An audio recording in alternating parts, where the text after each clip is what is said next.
ಗುರು ಎಲ್ಲರಿಗೂ ನಮಸ್ಕಾರ. ನಾನು ನಿಮ್ಮ ಜಲ ಮಾತಾಡ್ತಾ ಇರೋದು. ಗುರು ನಾನು ಹೊರಟಿರೋದು ತಿರುನಳ್ಳಿಗೆ. ನಮ್ಮ ಫ್ರೆಂಡ್ ಚಂದ್ರ ಫೋನ್ ಮಾಡಿದ್ದ. ನಾನು ನಮ್ಮ ಪಂಚಬಾಲು ಸೀದಾ ತಿರುನಳ್ಳಿಗೆ ಹೋದ್ವಿ. ತಿರುನಳ್ಳಿಗೆ ಹೋದರೆ ಇಲ್ಲಿ ಕಾರ್ ನಿಲ್ಲಿಸಿ ಇಲ್ಲೇ ಇದ್ದಾನೆ ನೋಡಿ, ಇವನೇ ನಮ್ಮ TVC ಚಂದ್ರ ಅಂತ ಹೇಳಿದ್ರೆ ಸರಿ ಅಂತ ಹೇಳಿಬಿಟ್ಟು ಅಲ್ಲಿ ಚಪ್ರ ಎಲ್ಲ ಹಾಕಬೇಕಾಗಿತ್ತು. ರೆಡಿ ಮಾಡ್ತಾಯಿದ್ದೀವಿ ಗುರು, ನಾನು ಬಾಲು ನಮ್ಮ ಹುಡುಗರೆಲ್ಲ. ಈ ಹುಡುಗರು ಇಬ್ಬರು ಬಂದುಬಿಟ್ಟು ನಮ್ಮ ಹುಡುಗರೇ, ಅವರು ಇಲ್ಲೇ ಬಡ ದೋಸೆ ಓಡಿಸ್ತಾರೆ. ಇವ್ರದ್ದೇ ನಮ್ಮ ಚಂದ್ರ ಅವ್ರದ್ದು. ಚಪ್ರ ಎಲ್ಲ ಹಾಕಬೇಕಾಗಿತ್ತು ಗುರು, ಚಪ್ರ ಹಾಕ್ತಾಯಿದ್ದೀವಿ. ನಾನು ನಮ್ಮ ಪಂಚಬಾಲು ಮತ್ತು ನಮ್ಮ ಗಗನ ಎಲ್ಲ ಸೀದಾ ಅಂತ ಹೇಳ್ಬಿಟ್ಟು ಮೇಲೆ ಚಪ್ರ ಎಲ್ಲ ಹಾಕಿದ್ವಿ. ಇನ್ನು ಗರಿಗಳು ಕಟ್ಟಬೇಕಾಗಿತ್ತು. ಗರಿಗಳು ಕಟ್ಟೋದು ನನಗೆ ಬಂದಿಲ್ಲ, ನಮ್ಮ ಶಶಿಗೆ ಹೇಳಿದೆ. ನಮ್ಮ ಶಶಿ ಕಟ್ತಾವನೆ. ಈ ಹುಡುಗರು ನಮ್ಮ ಹುಡುಗನೇ. ಬಟ್ ನಾನಂತೂ ಇದೆಲ್ಲ ಕಲ್ತಿಲ್ಲ ಗುರು, ಆದ್ದರಿಂದ ನಮ್ಮ ಹುಡುಗ ಕಲ್ತಿದ್ದಾನೆ, ಅವನ ಕೈಯಲ್ಲಿ ಕಟ್ಟಿಸ್ತಾ ಇದ್ದೀವಿ. ಫೈನಲ್ ಆಗಿ ಗರಿಗಳೆಲ್ಲ ಕಟ್ಬಿಟ್ರು.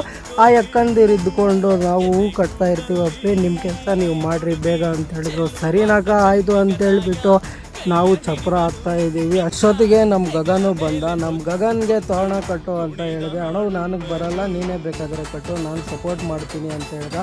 ಸರಿ ಆಯಿತು ಅಂತೇಳ್ಬಿಟ್ಟು ತೋರಣ ಎಲ್ಲ ಕಟ್ಟಿಬಿಟ್ಟಿವಿ ಗುರು. All the best. ಚಪ್ರ ಎಲ್ಲ ಹಾಕಿದ್ದೀವಿ ಗುರು ನಮ್ಮ TVC ಚಂದ್ರನಿಗೆ.